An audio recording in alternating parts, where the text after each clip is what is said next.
Hello viewer, welcome back to our channel maths zone with PP.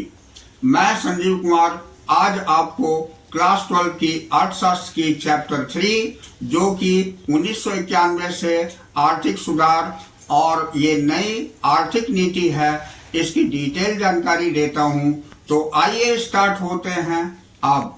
तो आज मैं आपको चैप्टर 3 जो 1991 से आर्थिक सुधार नई आर्थिक नीति है उसकी डिटेल जानकारी देता हूँ। तो ये economic reform since 1991 new economic policy कहते हैं, इसकी डिटेल जानकारी प्राप्त करते हैं। तो इस चैप्टर के अंतर्गत हम पहली टॉपिक पढ़ेंगे नई आर्थिक नीति की आवश्यकता, यानी पीछे की कहानी। पहली टॉपिक ये पढ़ेंगे। इसके अंतर्गत पहला पॉइंट है हमारी आर्थिक सुधारों की आवश्यकता क्यों थी। उसके बाद हम दूसरी पॉइंट इसमें नई आर्थिक नीति के 3 मुख्य तत्वों के रूप में उदारीकरण पढ़ेंगे और निजीकरण अथवा वैश्वीकरण की अवधारणाएं पढ़ेंगे।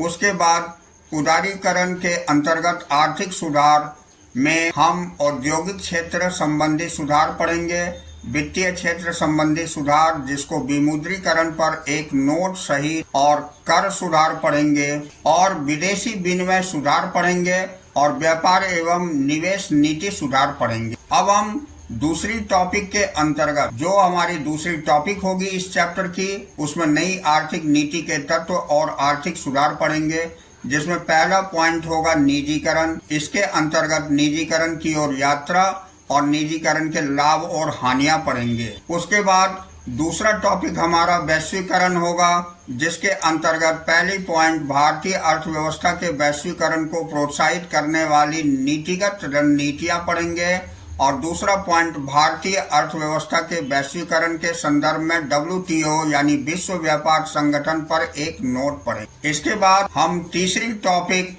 जो LPG नीतियों का मूल्यांकन सुधारों के दौरान भारतीय अर्थव्यवस्था का प्रदर्शन है, उसके बारे में डिटेल जानकारी प्राप्त करें। तो इस टॉपिक के अंतर्गत पहली पॉइंट LPG नीतियों के भारतीय अर्थव्यवस्था पर अच्छे प्रभाव और दूसरी LPG नीतियों के भारतीय अर्थव्यवस्था पर बुरे प्रभाव पड़ेंगे, और तीसरी कौन सा मार्ग अपनाया जाए। इस तरह ये 3 टॉपिक के अंतर्गत हम निम्नलिखित पॉइंट पढ़ेंगे और इसकी डिटेल जानकारी प्राप्त करेंगे। तो आइए स्टार्ट होते हैं अब। तो जैसा कि हमने बताया था कि ये पहली पॉइंट होगी, पहली टॉपिक है नई आर्थिक नीति की आवश्यकता, यानी कि पीछे की कहानी, need for new economic policy a background story पढ़ेंगे। तो इसके अंतर्गत सबसे पहला पॉइंट स्वतंत्रता के पश्चात समृद्धि की हमारी रणनीति मिश्रित अर्थव्यवस्था यानी मिक्स्ड इकोनॉमी मॉडल पर आधारित थी, जिसमें सार्वजनिक क्षेत्र को अग्रणी भूमिका प्रदान की गई थी। निजी क्षेत्र का कोई नियंत्रणों तथा कोटा के माध्यम से नियमन किया जाता था। अब हम दूसरी पॉइंट इसके अंतर्गत देखेंगे जो आंतरिक दृष्टि नीति है, इनवर्ड लुकिंग पॉलिसी को प्रोत्साहित किया गया, जो आत्मनिर्भरता तथा स्वावलंबन पर केंद्रित थी। इसका तात्पर्य शेष विश्व से न्यूनतम संभावित संपर्क होना है। अब तीसरा पॉइंट, समय के साथ यह महसूस किया गया कि हमारी सकल घरेलू उत्पाद की समृद्धि वांछित सीमा तक तीव्र नहीं हुई है। सार्वजनिक क्षेत्र के उद्यम जो सार्वजनिक क्षेत्र के एकाधिकार की भांति थे, कुल मिलाकर रिसाव यानी कि लीकेज, चोरी यानी पिलफरेज तथा बड़े पैमाने पर भ्रष्टाचार यानी करप्शन के केंद्र के रूप में उभरे। अब अगला पॉइंट, 1990 तक हमने पाया कि हमारी अर्थव्यवस्था आर्थिक संकट की ओर बढ़ रही थी। उसके बाद अगला पॉइंट, इसके पास वित्तीय सहायता के लिए विश्व बैंक यानी वर्ल्ड बैंक तथा अंतर्राष्ट्रीय मुद्रा कोष इंटरनेशनल मॉनेटरी फंड IMF के अलावा अन्य कोई विकल्प नहीं बचा था। हमें US 7 बिलियन का ऋण दिया गया, परंतु इस शर्त पर कि हम अपनी समृद्धि की रणनीति को संशोधित करेंगे। अब हम इसमें अगला पॉइंट देखेंगे, हमने अपनी अर्थव्यवस्था को विदेशी निवेश के लिए खोलने, नियंत्रण तथा कोटा को कम करने और सार्वजनिक क्षेत्र के स्थान पर निजी क्षेत्र को प्रोत्साहित करने की सलाह दी। यानी बाध्य करने के स्थान पर की गई। अब इस विकासों की पृष्ठभूमि में हमने नई आर्थिक नीति यानी न्यू इकोनॉमिक पॉलिसी नैप का सहारा लिया। अब इसके अंतर्गत हम नई आर्थिक नीति के तत्व और आर्थिक सुधार, ये हमारी दूसरी टॉपिक है, इसकी डिटेल जानकारी लेंगे, जिसे अंग्रेजी में हम elements of new economic policy nap and economic reforms कहते हैं। तो इसके अंतर्गत पहला पॉइंट है उदारीकरण, निजीकरण और वैश्वीकरण नई आर्थिक नीति के 3 मुख्य तत्व हैं। इसमें उद्योग और व्यापार के लिए लाइसेंसिंग एल के स्थान पर उदारीकरण यानी लिबरलाइजेशन था और उद्योगपतियों के लिए कोटा यानी क्यू के स्थान पर निजीकरण यानी प्राइवेटाइजेशन पी था और आयात और निर्यात के लिए परमिट यानी परमिट पी के स्थान पर वैश्वीकरण यानी कि जी था। तो अतः 1991 में ये LQP के स्थान पर LPG की नीति का प्रतिस्थापन हुआ था। अब हम इसी टॉपिक के अंतर्गत पहला पॉइंट उदारीकरण यानी लिबरलाइजेशन देखेंगे। तो उदारीकरण का अर्थ है सरकार द्वारा लगाए गए प्रत्यक्ष या भौतिक नियंत्रणों से उत्पादक इकाई की मुक्ति, यानी liberalisation of the economy means freedom of the producing unit from direct और physical control imposed by the government. अब नेक्स्ट पॉइंट हमारी है, हालांकि उदारीकरण के कुछ उपायों की औद्योगिक लाइसेंसिंग, आयात निर्यात नीति, प्रौद्योगिकी नवीकरण, राजकोषीय नीति तथा विदेशी निवेश के क्षेत्र में 1980 के दशक में शुरुआत की गई थी। 1991 के प्रारंभ किए गए सुधार अधिक व्यापक थे। अब हम देखेंगे उदारीकरण की ओर बढ़ने के पीछे क्या कारण था। What promoted a push towards liberalization? तो इस संदर्भ के 4 उल्लेखनीय अवलोकन निम्नलिखित हैं। पहला है, सन 1991 से पहले सरकार ने घरेलू अर्थव्यवस्था में निजी उद्यमों पर कई प्रकार के नियंत्रण लगाए थे, जैसे औद्योगिक लाइसेंस व्यवस्था, वस्तुओं पर कीमत नियंत्रण या वित्तीय नियंत्रण, आयात लाइसेंस और विदेशी मुद्रा नियंत्रण, बड़े व्यापारिक घरानों द्वारा निवेश पर प्रतिबंध आदि। अब दूसरा है, सरकार ने यह अनुभव किया कि इन नियंत्रणों के फलस्वरूप अर्थव्यवस्था में कई कमियां उत्पन्न हो गई थी। तीसरा है, इन नियंत्रणों ने भ्रष्टाचार, अनावश्यक विलंब तथा अकुशलता को बढ़ावा दिया। अब चौथा पॉइंट है, सकल घरेलू उत्पाद GDP की वृद्धि दर कम हो गई और अर्थव्यवस्था उच्च लागत आर्थिक प्रणाली यानी निम्न लागत प्रतियोगी आर्थिक प्रणाली की वजह में बदल गई। अब अगला पॉइंट इसमें हम देखेंगे, इन सभी कारणों से अर्थव्यवस्था के उदारीकरण को नई आर्थिक नीति का एक प्रमुख घटक माना गया था। रुकावटों एवं नियंत्रण के स्थान पर बाजार शक्तियों यानी मांग और पूर्ति पर अधिक भरोसा किया जाना था। अब इससे अगला पॉइंट, जिन विकासशील देशों जैसे दक्षिण कोरिया, थाईलैंड और सिंगापुर आदि ने उदारीकरण के कारण तेजी से आर्थिक विकास किया था, उन्हें अनुकरण के योग्य माना गया। तो अब हम उदारीकरण के अंतर्गत आर्थिक सुधार यानी इकोनॉमिक रिफॉर्म्स अंडर लिबरलाइजेशन देखेंगे।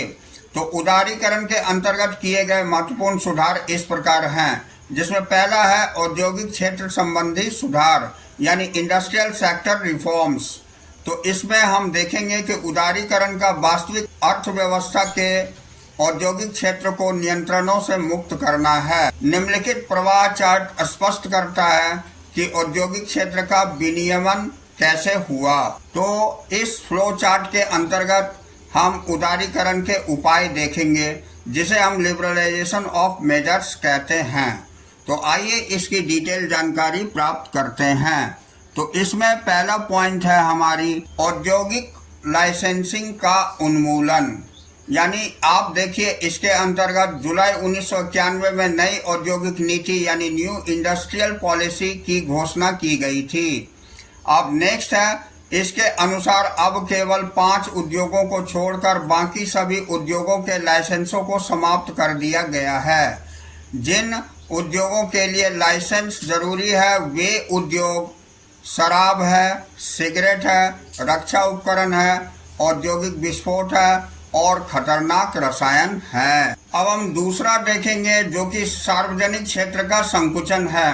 तो इसके अंतर्गत नई औद्योगिक नीति के अंतर्गत सार्वजनिक क्षेत्र के लिए आरक्षित उद्योग की संख्या 17 से घटाकर 8 कर दी गई थी। और नेक्स्ट टॉपिक 2010 और 11 में इन उद्योगों की संख्या कम करके 3 कर दी गई, जिसमें शामिल है परमाणु ऊर्जा पहला, दूसरा रेलवे और तीसरा रक्षा उपकरण है। अब इससे आगे तीसरी हम उत्पादन क्षेत्र से आरक्षण हटाना देखेंगे। तो इसमें पहली पॉइंट, कई उत्पादन क्षेत्रों जिन्हें पहले छोटे पैमाने के उद्योग एसएसआई के लिए आरक्षित किया गया था, उन्हें इस आरक्षण से मुक्त कर दिया गया। अब इसके बाद नेक्स्ट टॉपिक देखेंगे कि संसाधनों का आवंटन अब सरकार की दिशा सूचक नीति यानी डायरेक्टिव पॉलिसी की अपेक्षा बाजार की शक्तियों द्वारा निर्धारित किया जाएगा। उसके बाद अगली पॉइंट हम देखेंगे उत्पादन क्षमता का विस्तार। तो उत्पादन क्षमता को पहले लाइसेंसिंग के साथ जोड़ा गया था, अब लाइसेंसिंग से मुक्ति का अर्थ है उत्पादन क्षमता पर लगी रोक से मुक्ति। अब इसके अगले पॉइंट में क्या उत्पादन करना है और कितना उत्पादन करना है, इसका निर्णय अब बाजार की स्थितियों को देखते हुए उत्पादक स्वयं लेगा। इसके बाद लास्ट पॉइंट इसकी हम देखते हैं जो पूंजीगत वस्तुओं के आयात की स्वतंत्रता है।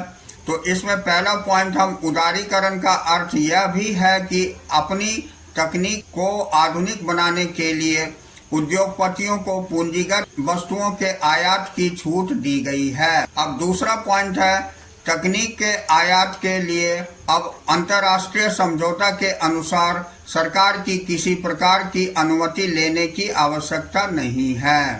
तो इस तरह हमने इस फ्लो चार्ट से जानकारी प्राप्त की जो कि उदारीकरण के उपाय हैं। अब हम इसी टॉपिक के अंतर्गत दूसरी पॉइंट देखेंगे वित्तीय क्षेत्र संबंधी सुधार, जिसे हम फाइनेंशियल सेक्टर रिफॉर्म्स बोलते हैं। तो उसमें फर्स्ट पॉइंट वित्तीय क्षेत्र में सम्मिलित है, पहला बैंकिंग और गैर बैंकिंग वित्तीय संस्थाएं, दूसरा स्टॉक विनिमय बाजार जिसको हम स्टॉक एक्सचेंज मार्केट बोलते हैं, तथा तीसरा है विदेशी विनिमय बाजार। अब नेक्स्ट हम देखते हैं कि भारत में reserve bank of India RBI वित्तीय क्षेत्र को नियमित और नियंत्रित यानी रेगुलेटेड एंड कंट्रोल्ड करता है। अब हम आगे देखेंगे तो उदारीकरण के कारण अब आरबीआई की भूमिका वित्तीय क्षेत्र के नियामक यानी रेगुलेटर के स्थान पर सहायक यानी फैसिलिटेटर की बन गई है। इसके बाद एक नियामक के रूप में आरबीआई उदारीकरण के पूर्व व्यापारिक वाणिज्यिक बैंकों की ब्याज दर स्वयं निर्धारित किया करता था, किंतु एक सहायक के रूप में उदारीकरण के पश्चात आरबीआई केवल बाजार शक्तियों की स्वतंत्र अंतरक्रिया यानी फ्री प्ले को सरल बनाता है और ब्याज दर के निर्धारण का निर्णय व्यापारिक बैंकों पर छोड़ देता है। अब निर्णय लेने की प्रक्रिया में नियंत्रण के स्थान पर प्रतियोगिता यानी कंपटीशन प्रचलित है। अब हम इससे आगे की टॉपिक जो कि हमारी उदारीकरण के परिणाम स्वरूप परिवर्तन है, इसे देखेंगे। तो इसे हम अंग्रेजी में change in the wake of liberalisation बोलते हैं। तो इसमें पहली पॉइंट है कि बाजार शक्तियों की स्वतंत्र अंतरक्रिया के फलस्वरूप निजी बैंकर्स की उत्पत्ति हुई है, जिसे भारतीय बैंक उद्योग के घरेलू अथवा अंतर्राष्ट्रीय दोनों क्षेत्रों में देखा जा सकता है। इसका अगला पॉइंट उदारीकरण विदेशी संस्थात्मक निवेशकों यानी फॉरेन इंस्टीट्यूशनल इन्वेस्टर FII को भारतीय वित्तीय बाजारों में निवेश करने की अनुमति देता है। अब इसके अंतर्गत बैंकों में विदेशी निवेश की सीमा 74% तक बढ़ा दी गई थी। FFI का उदाहरण merchant bankers, mutual fund and pension fund है। अब इससे आगे की पॉइंट कुछ निश्चित शर्तों को पूरा करने वाले बैंक रिजर्व बैंक की अनुमति के बिना ही नई शाखा खोल सकते हैं और अपनी मौजूदा शाखाओं के जाल नेटवर्क को अधिक युक्ति संगत बना सकते हैं। इसके बाद नेक्स्ट पॉइंट हम देखेंगे, हालांकि बैंकों को अब भारत और विदेशों से संसाधन जुटाने की अनुमति दी गई है, परंतु खाता धारकों और राष्ट्र के हितों की रक्षा के उद्देश्य से कुछ नियंत्रक शक्तियों अभी भी रिजर्व बैंक के पास ही है। अब हम संपूर्ण प्रभाव देखेंगे जिसे ओवरऑल इम्पैक्ट बोलते हैं। तो इन परिवर्तनों के परिणाम स्वरूप भारत में वित्तीय क्षेत्र में बहुआयामी विकास हुआ है और यह क्षेत्र अर्थव्यवस्था की समृद्धि तथा विकास में महत्वपूर्ण भूमिका निभा रहा है। अब हम इसमें मुख्य अंश यानी कि हाइलाइट्स के अंतर्गत बहुत ही इम्पोर्टेंट टॉपिक देखेंगे जिसे हम विमुद्रीकरण यानी डीमोनेटाइजेशन बोलते हैं, उसके बारे में डिटेल जानकारी प्राप्त करेंगे। तो 2016 में पेश किया गया विमुद्रीकरण वित्तीय क्षेत्र के सुधारों से निकटता से संबंधित है। आइए भारतीय अर्थव्यवस्था के संदर्भ में इसकी अवधारणा और परिणामों को समझते हैं। तो अवधारणा सबसे पहले पढ़ते हैं जिसे हम कंसेप्ट बोलते हैं। तो पहला पॉइंट है इसमें विमुद्रीकरण सरकार की वह नीतिगत कार्यवाही है जो प्रचलित करेंसी से विधिग्राह्य यानी लीगल टेंडर की स्थिति को वापस ले लेती है। अब हम दूसरा पॉइंट देखेंगे। तो एक बार विधिग्राह्य की स्थिति को वापस ले लेने पर प्रचलित करेंसी यानी कि करेंसी नोट केवल कागज का एकमात्र टुकड़ा रह जाती है। अब ये नोट विनिमय के माध्यम से के रूप में अपनी स्वीकृति खो देते हैं अथवा ये नोट बाजार में वस्तुओं और सेवाओं को खरीदने की अपनी क्षमता को खो देते हैं। अब ये नेक्स्ट पॉइंट 8 नवंबर 2016 को भारत सरकार ने 500 रुपए और 1000 रुपए की करेंसी नोटों का विमुद्रीकरण की घोषणा की थी। अब लोगों को विमुद्रीकृत करेंसी नोटों को 2 महीने की अवधि के भीतर बैंकों में जमा कराना था।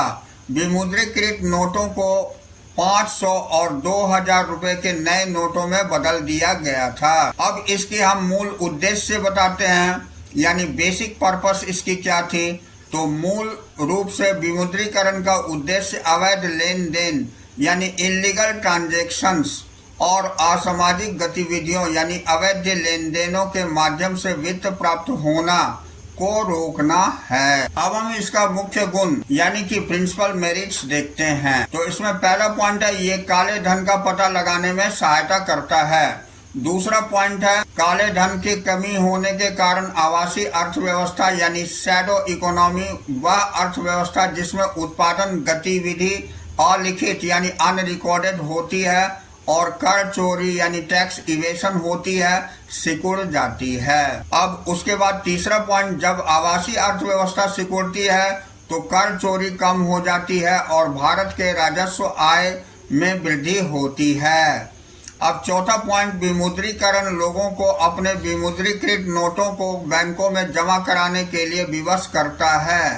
तदनुसार बैंकिंग क्षेत्र के वित्तीय आधार यानी फाइनेंशियल बेस को विस्तार होता है। अब पांचवा पॉइंट आतंकवादियों के कोषों की जांच से अर्थव्यवस्था में असामाजिक गतिविधियों से निपटने में सहायता मिलती है। अब छठा पॉइंट बाजार से नकदी के लगभग गायब हो जाने के कारण लोग लेन देन के अंकदर्शी डिजिटल माध्यम की ओर संचालित यानी ड्राइवन होने लगे थे।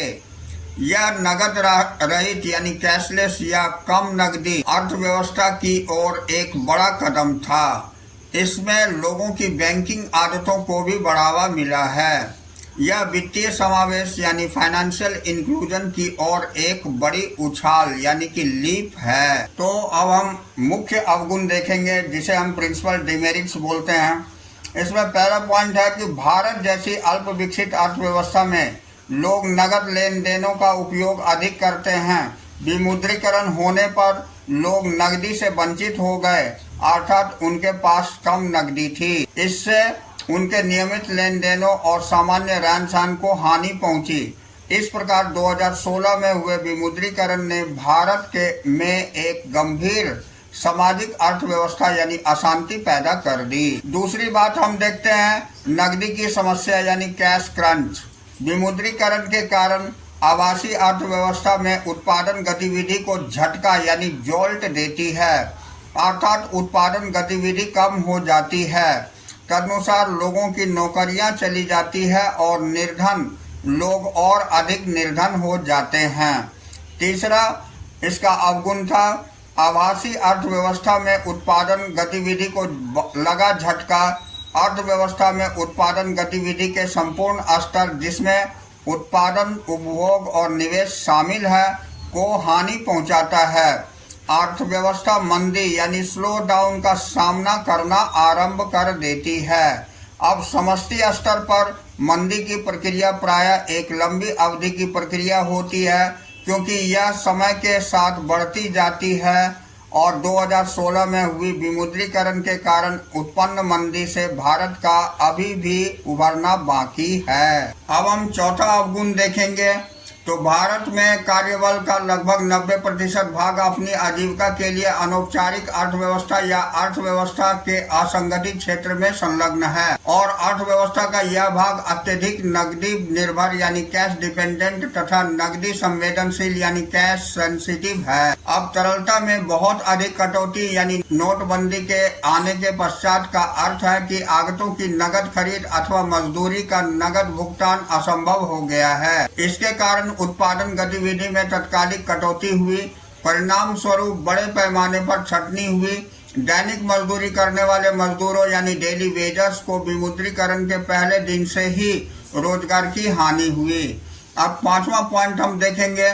वैध करेंसी के साथ विमुद्रीकरण करेंसी के विनिमय से बैंकों में लंबी कतारें लग जाती है, लोगों की भावनाओं को चोट पहुंचती है और उन्हें अपने पैसों का उपभोग करना मुश्किल होता है। तदनुसार उपभोग कम हो जाता है और निवेश करने की प्रेरणा को हानि पहुंचती है। अब संक्षेप में हम विमुद्रीकरण के कारण अवसरों की हानि तथा लाभ होते हैं। समय की अल्पावधि में विमुद्रीकरण के शुद्ध प्रभाव का निश्चित रूप से आकलन करना बहुत कठिन है।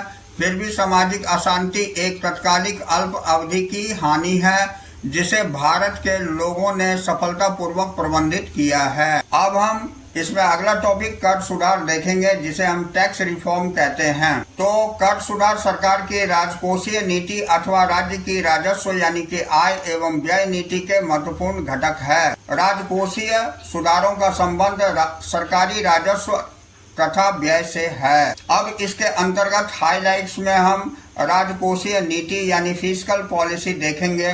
तो इसमें इसके बारे में बताया गया है कि इसका अभिप्राय सरकार की राजस्व तथा व्यय नीति से है, और दूसरा है इस नीति के द्वारा सरकार अर्थव्यवस्था में स्थिरता लाने के लिए अपने राजस्व या व्यय में वृद्धि या कमी करती है।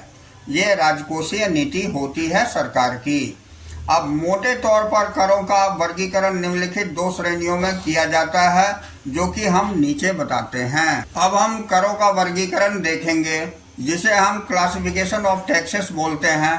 तो इसमें कर 2 प्रकार की होती है। पहला होता है प्रत्यक्ष कर और दूसरा होता है अप्रत्यक्ष कर। तो प्रत्यक्ष कर के बारे में डिटेल जानते हैं। तो प्रत्यक्ष कर वे कर होते हैं जिसका भार अन्य व्यक्तियों पर टाला नहीं जा सकता। उदाहरण के लिए आय कर, निगम कर, संपत्ति कर, और जो व्यक्ति इस कर का भुगतान करता है उसे ही इसका मौद्रिक भार उठाना पड़ता है। तो ये थी हमारी प्रत्यक्ष कर। अब हम अप्रत्यक्ष कर के बारे में डिटेल जानकारी लेते हैं। तो अप्रत्यक्ष कर यानी वस्तुओं और सेवाओं पर लगाए जाने वाला कर उन करों को कहते हैं जिनका भार अन्य व्यक्तियों पर टाला जा सकता है। जैसे उदाहरण के लिए जीएसटी, वस्तु एवं सेवा कर, सीमा शुल्क। जो व्यक्ति इस कर का भुगतान करता है वह इसके मौद्रिक भार को वस्तु के अंतिम क्रेता यानी बायर्स पर टाल देता है।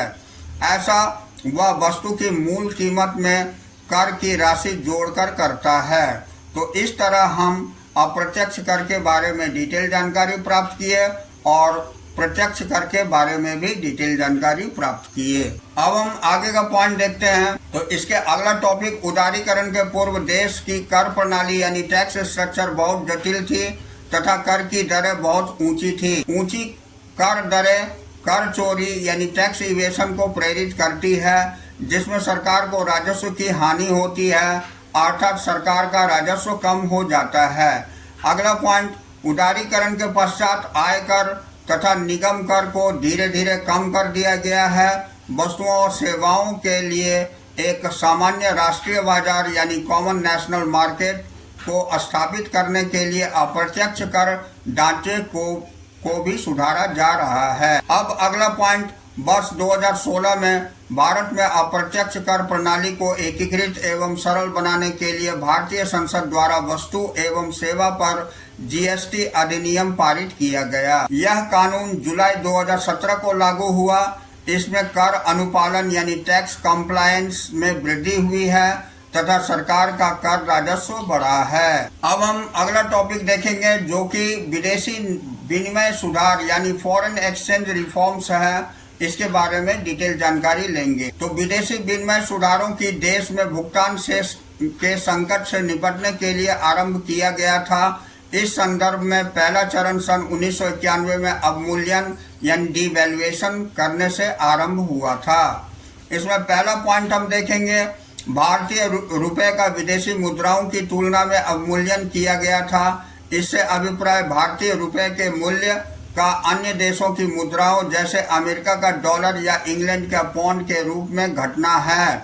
इसका अर्थ है कि एक अमेरिकी डॉलर या इंग्लैंड के एक पौंड के बदले अब अधिक रुपए प्राप्त किए जा सकते हैं, या अब एक अमेरिकी डॉलर या इंग्लैंड के एक पौंड से भारत के बाजारों में पहले से अधिक वस्तुएं खरीदी जा सकती है। अब अगला पॉइंट, अवमूल्यन के फलस्वरूप निर्यातों में वृद्धि की प्रवृत्ति पाई जाती है, जिसके कारण भारतीय अर्थव्यवस्था में विदेशी मुद्रा की पूर्ति अंतर्वाह में वृद्धि हुई। अब इसका अगला पॉइंट, इसे देश के बाहरी क्षेत्र संबंधी सुधारों में संबंधित एक महत्वपूर्ण कदम माना जाता है। अब हम नेक्स्ट पॉइंट देखते हैं। सन 1991 में अवमूल्यन के पश्चात भारत में अंतर्राष्ट्रीय बाजार में तरलशील विनिमय दर यानी फ्लोट एक्सचेंज रेट को अपनाया। अंतर्राष्ट्रीय मुद्रा बाजार अथवा विदेशी विनिमय बाजार में भारतीय रुपए के विनिमय मूल्य के निर्धारण को बाजार शक्तियों पर छोड़ दिया गया। अतएव भारतीय रुपए की विनिमय दर का निर्धारण अब अंतर्राष्ट्रीय विनिमय बाजार में मांग और पूर्ति की शक्तियों यानी बाजार शक्तियों द्वारा होता है। अब हम मुख्य अंश यानी कि हाईलाइट देखेंगे। तो इसमें सबसे पहला टॉपिक है वस्तु एवं सेवा कर, जिसको जीएसटी बोला जाता है। तो देश के सभी भागों में एक समान कर प्रणाली यानी यूनिफॉर्म टैक्स स्ट्रक्चर का प्रदान करने की दृष्टि से भारत में जीएसटी वस्तु एवं सेवा कर आरंभ किया गया। दूसरा है, यह वस्तुओं और सेवाओं पर सभी करों के बदले एक कर है और देश के सभी राज्यों में यह एक समान कर है। एक कर, एक राष्ट्र और एक बाजार यानी one tax one nation and one market GST का नारा है यानी स्लोगन है। अब देखिए, ये जीएसटी के सरकार का अतिरिक्त कर राजस्व सृजित होने, कर अनुपालन में वृद्धि होने तथा कर चोरी में कमी होने का अनुमान है। जीएसटी का मूल ढांचा अब हम देखेंगे, the basic structure of GST.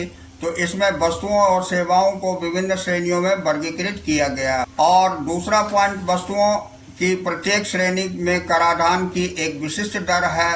तो वस्तुओं की एक श्रेणी यानी कर मुक्त टैक्स एग्जेम्प्ट भी है, जो समाज के निर्धन वर्ग की आवश्यकताओं और साधनों पर विचार करती है। अब निम्नलिखित प्रवाह चित्र यानी जीएसटी के ढांचे को दर्शाता है। यहाँ अब हम जीएसटी का ढांचा यानी स्ट्रक्चर ऑफ जीएसटी देखेंगे। तो आइए इसके बारे में डिटेल जानकारी लेते हैं। तो वस्तुओं की श्रेणी में आपको हम बताते हैं, सैनिटरी नैपकिन, पास्चराइज्ड दूध और ताजे फल और सब्जियों पर कोई कर नहीं लगता, ये 0% होता है। अब कॉफी, चाय और मसाले और बिजली के वाहन पर 5% टैक्स पे करनी पड़ती है। और मक्खन, जमे हुए मांस के उत्पाद और आयुर्वेदिक दवाएं एवं चश्मे में 12% टैक्स पे करनी होती है। पास्ता, पेस्ट्री और केक तथा डिटर्जेंट में 18% जीएसटी लगती है। उसके बाद ऑटोमोबाइल, डिश वॉशर, तलने वाली मशीन, इसमें 28% जीएसटी लगती है। तो इस तरह हमने वस्तुओं की श्रेणी में कर दर को हमने देखा। अब हम विशेष लक्षण देखते हैं यानी टाइपिकल कैरेक्टरिस्टिक्स। तो जीएसटी के 3 विशेष लक्षण निम्नलिखित हैं। पहला है, जीएसटी मूल्य वृद्धि यानी वैल्यू एडिशन के प्रत्येक चरण पर लगाया जाता है। दूसरा है, जीएसटी वस्तुओं के उत्पाद की अपेक्षा उसकी पूर्ति पर केंद्रित है। कर तब लगाया जाता है जब वस्तुओं की पूर्ति की जाती है या जब वस्तुएं क्रेताओं तक पहुंचने के लिए अपने गंतव्य स्थान को छोड़ती है। तीसरा है, आगतों की खरीद पर उत्पादकों द्वारा भुगतान किए गए जीएसटी को सरकार को जीएसटी आय के भुगतान में उत्पादकों द्वारा समायोजित करने की अनुमति होती है। अब हम इसका मुख्य गुण यानी कि प्रिंसिपल मेरिट्स देखेंगे। तो जीएसटी के 4 मुख्य गुण इस प्रकार हैं। पहला गुण है कि यह एक सरल कर प्रणाली है, क्योंकि सभी अप्रत्यक्ष करों के स्थान पर यह एक कर है और यह कर देश के सभी भागों में एक समान है। दूसरा है, चूंकि आगतों पर जीएसटी का परिशोधन उत्पादकों के लिए केवल तभी उपलब्ध होता है जब वे पंजीकृत विक्रेताओं से आगतों को खरीदते हैं, तो यह व्यापार में उच्च स्तर की पारदर्शिता को सुनिश्चित करता है। काले धन संबंधी लेन देन कम हो जाते हैं। तीसरा है कि देश के सभी भागों में एक समान कर होने के नाते जीएसटी ने घरेलू उत्पादकों के लिए बाजार का आकार बढ़ाया है। चौथा गुण इसकी जीएसटी के सरकार की आय को बढ़ाया है, क्योंकि व्यापार में उच्च स्तर की पारदर्शिता पाई जाती है। तो ये 4 हमने मुख्य गुण यानी प्रिंसिपल मेरिट देखा। अब हम इससे आगे कुछ पारंपरिक समस्याएं और अवगुण देखेंगे। तो ये हमारी कुछ पारंपरिक समस्याएं और अवगुण है। सम टीचिंग प्रॉब्लम्स एंड डिमेरिट्स। तो कोई भी नई अवधारणा हमेशा कुछ शुरुआती समस्याओं से ग्रस्त होती है जब उसके कार्यान्वयन की बात आती है। ऐसे ही जीएसटी के साथ हुआ है। जीएसटी की शुरुआती समस्याएं अक्सर उनके अवगुणों के रूप में उजागर होती है। इस संदर्भ में 2 अवलोकन उल्लेखनीय है। तो पहला है, जीएसटी को अभी देश के उत्पादित सभी वस्तुओं को शामिल करना है। बिजली उत्पादन, शराब, पेट्रोल और डीजल कुछ ऐसे उल्लेखनीय उत्पाद हैं जो जीएसटी के दायरे से बाहर हैं। दूसरा पॉइंट है, विभिन्न वस्तुओं एवं सेवाओं के मध्य जीएसटी की दरें अभी भी पूर्णतया तय नहीं हैं और इस हद तक अर्थव्यवस्था में अनिश्चितता की स्थिति है। यह अनिश्चितता निर्णय लेने में बाधा उत्पन्न करती है और इस प्रकार उत्पादन गतिविधि में निवेश को प्रभावित करती है। तो आज के लिए हम यही टॉपिक पर फिनिश करते हैं। अगले दिन हम नेक्स्ट टॉपिक इसी चैप्टर की लेकर चलेंगे, जो कि हमारी ये अगले दिन की टॉपिक ये ई पॉइंट है हमारी व्यापार एवं निवेश नीति सुधार। तो इस टॉपिक से लेकर चलेंगे। तो that's all for today. We will meet again on the next class.